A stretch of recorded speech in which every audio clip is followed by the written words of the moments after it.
Hello, I'm Maurice Powell. Welcome to A Little Like Music, Manx Radio's regular Thursday evening classical music hour. I'm going to begin this evening's programme with a piece by Lambert Williams, a composer who's not appeared in this series before. It's a short piece called Curtain Up. Now, Lambert Williams was not very well known on the sort of the light music scene. He was not particularly prolific, but he spent most of his time writing incidental music for BBC radio productions, documentaries and so on. He also wrote music for 28 films. Now, the only one of his films I've seen is a very spooky black and white horror thing called The Innocents, which was very, very spooky indeed, I seem to remember. And I think that was the same subject that Britain wrote an opera, The Turn of the Screw, about. Anyway, same story, very, very similar, as I say, very spooky.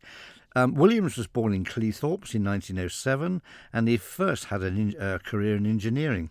He played the piano with the Jack Hilton Band, and the rest, as they say, is history. So, Curtain Up by Lambert Williams.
The very theatrical sound of Lambert Williams' Curtain Up. And now to a little bit of nostalgia. It's the first of two pieces of real nostalgia I've introduced into this evening's programme. This is Purcell's song Nymphs and Shepherds. It's sung by the Manchester Children's Choir, recorded in 1929. Now, I can remember hearing this on the radio a lot in the early 1950s. I think Uncle Mac's Saturday morning children's request programme might have been where I heard it. I can't quite remember now, it's a while back, but it did feature quite a lot. I didn't realise, of course, that the recording went back to 1929. Manchester Children's Choir, a remarkable ensemble with near perfect diction. You can hear every single word, and of course very well in tune. Now, Nymphs and Shepherds came from a play by Thomas Shadwell called The Libertine, written in 1675. Purcell wrote incidental music for this play in the 1690s, and the story basically tells of the legend of Don Juan, and this little song, Nymphs and Shepherds, is a kind of a pastoral interlude. In this grove let's sport and play, for this is Flora's holiday. Flora was an ancient spring festival. So Purcell, Nymphs and Shepherds, Manchester Children's Choir.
Purcell's Nymphs and Shepherds, recorded by the Manchester Children's Choir in 1929.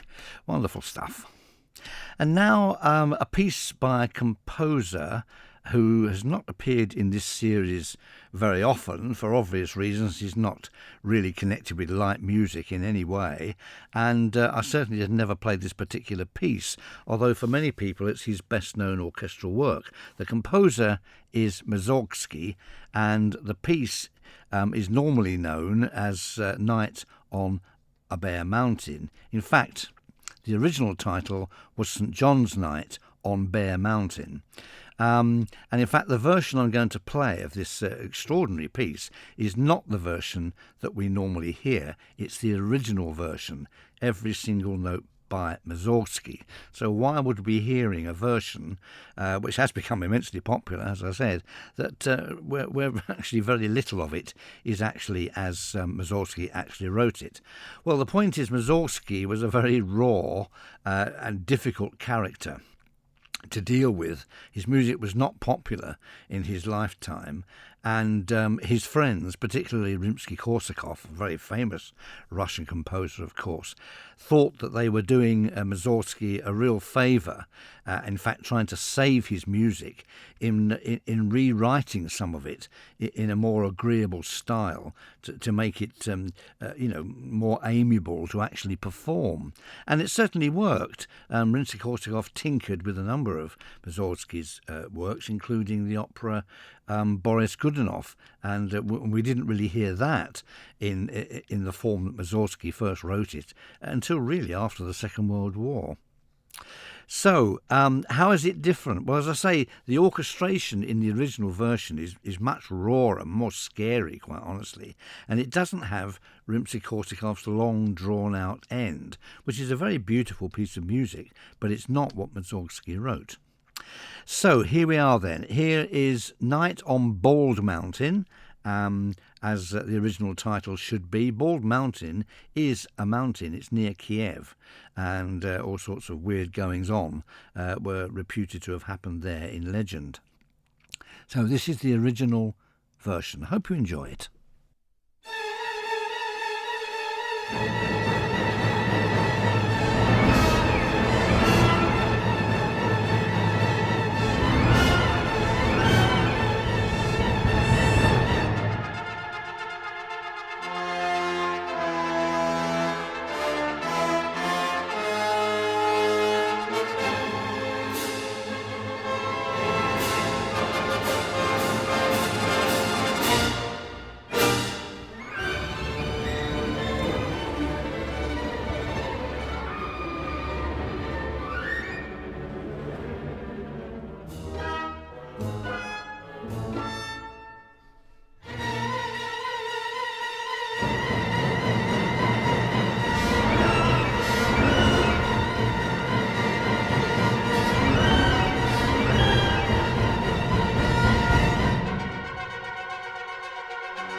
That was Mussorgsky's Night on Bald Mountain in its original version. Quite different, I think you'll agree, for those of you that know the more familiar Rimsky-Korsakov edition well. I mean, Mussorgsky, and nobody realised it at the time, was musically the authentic voice of Russia. It wasn't Rimsky-Korsakov or any of the others of that famous little group they called the Five. It was Mussorgsky. He was the one that really got down into what Russian music was all about. His songs are absolutely wonderful, but he did leave a lot of his music unfinished. His was a sad life, really, comparatively short. He was an alcoholic. He was, generally speaking, an awkward character. And his music sounds that way. But these days, anyway, generally speaking, wherever possible, the original versions of Mussorgsky's works, certainly the great works, are the ones that are preferred. And they're quite revelatory, much more modern sounding than Rimsky-Korsakov's neat and tidy, acceptable versions. Whilst on the subject of Mussorgsky, I think I'll just squeeze in an extra piece, because we don't hear his music that often, and certainly not the next piece I'm going to play. It's a chorus, so choral singers amongst you might enjoy this. This is a chorus of priestesses from an unfinished opera that he wrote in 1866 called Salammbô. The story was set in ancient Carthage. The priestesses urged the hero to cast away melancholy and sorrow. As I say, Salammbô was never completed, but this chorus gives a little bit of an idea of the quality of music Mussorgsky was writing even quite early in his career. The chorus of priestesses from Salammbô.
A chorus of priestesses from Mussorgsky's unfinished opera of 1866, Salammbô. Now, I have to confess that if I didn't know, I would never have guessed that music was by Mussorgsky. But then, of course, we don't know a great deal of Mussorgsky's music, except for 2 or 3 very, very popular pieces. It does strike me that that chorus is rather too long for an opera. It's well over 4 minutes. So it might indicate that early in his career, Mussorgsky's dramatic instincts weren't exactly on song, if I can put it that way. Anyway, the opera was never completed. But an interesting piece, a lovely piece, very restful. So, where to now? We need to get back to British light music, I think, and the music of Percy Fletcher. This is simply called Folk Tune, and I think it has a hint of Greensleeves. Fletcher was a leading musical director in London's theatre land. He wrote music for brass band, and he also was connected with the Prince of Wales Theatre, Drury Lane, the Savoy, and he conducted the orchestra for the World War I hit show Choo Chin Chow, which had hundreds of performances. Quite an interesting chap, Percy Fletcher. Folk tune.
The music of Percy Fletcher, a short piece called Folk Tune.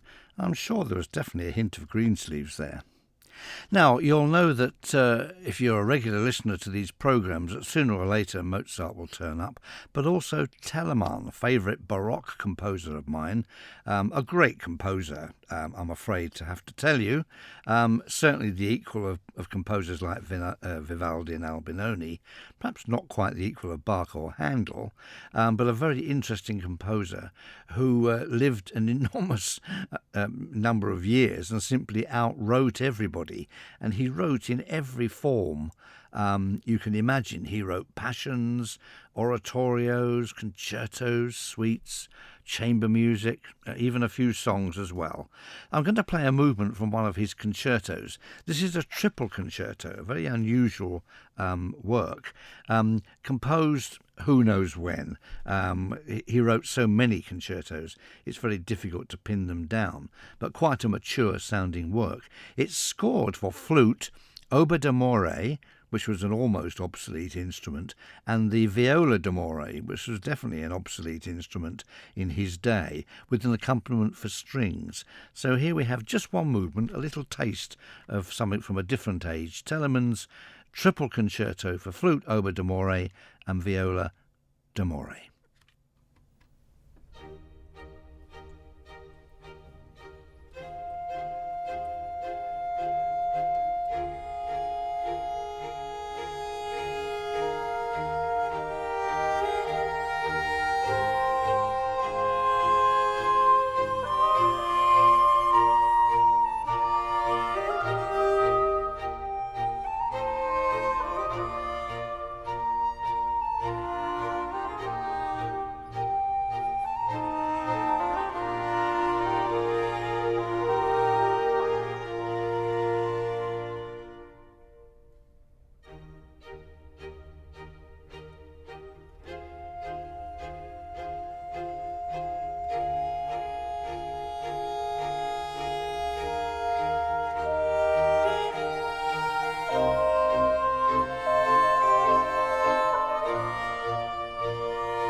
The music of Georg Philipp Telemann, who was the not exactly the court composer, but the town composer for the city of Hamburg for much of his life. Fascinating composer who wrote dozens, hundreds of pieces of music. And now to Hayden Wood. Now, Hayden Wood appears quite regularly in this programme for obvious reasons. He's our adopted Manx national composer, so why shouldn't we hear a lot of his music? And I haven't come across a piece of his, I don't think ever, that's not worth listening to. This is a very short piece written in 1947. It's called Soliloquy. Now I'm playing this especially for my good friend and musical colleague, musical researcher colleague, Marjorie Cullen, who lives in Victoria, Vancouver Island in Canada. She is the great niece of Hayden Wood and also the custodian of Hayden Wood Music, a wonderful private collection of manuscripts and music and recordings connected with Hayden Wood and his family. Now, I don't know how Marjorie manages to listen to my programme in Canada. I don't know whether she has a huge mast in her back garden or a disc the size of a Jodrell bank, but through the wonders of science she does manage to hear the programme, and she has some kind of device which means that every time Hayden Wood is mentioned, the programme automatically records itself. I don't know. I don't have that, and I live here on the Isle of Man. So anyway, Marjorie, this is for you. We're in contact quite often over a great many matters to do with Hayden Wood, and she's working on a biography of Hayden Wood and appreciation of his music, which I'm longing to read. So, Hayden Wood, Soliloquy.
A lovely piece by Hayden Wood, Soliloquy, composed in 1947.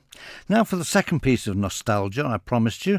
This is the music of Leha from the Land of Smiles, You Are My Heart's Delight, recorded in 1935 by the great Richard Tauber, who came here in July 1946 and before an audience of 3,000 sang some of his most popular songs at a Palace Sunday concert. Sadly, he died less than 2 years later of lung cancer. The voice of Richard Tauber.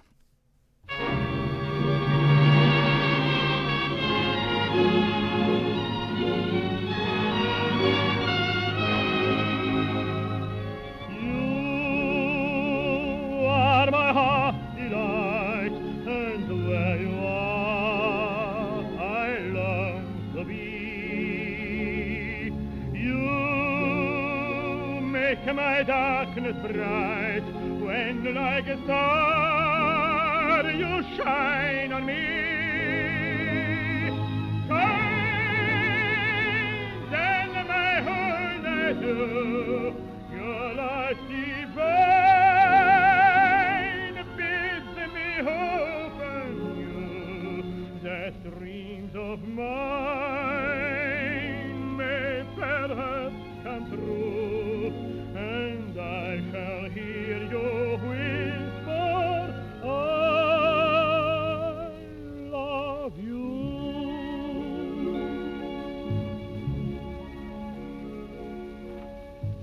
In dreams when night is falling, I seem to hear you calling, for you have cast a net around me, and neath a magic spell have bound me. Yours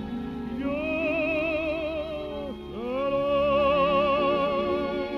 How wondrous fair is your beautiful hair, bright as a summer sky is the light in your eyes.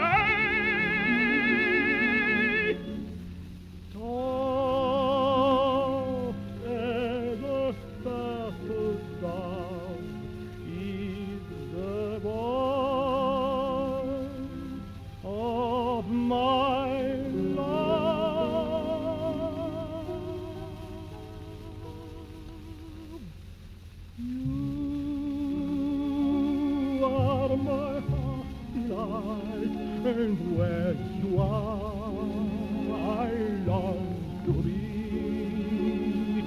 You make my darkness bright, when like a star you shine on me. Shine, then my whole night through, your light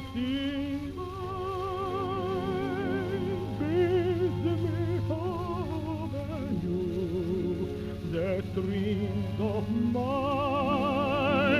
may perhaps come true, and I shall hear you whisper, I love you.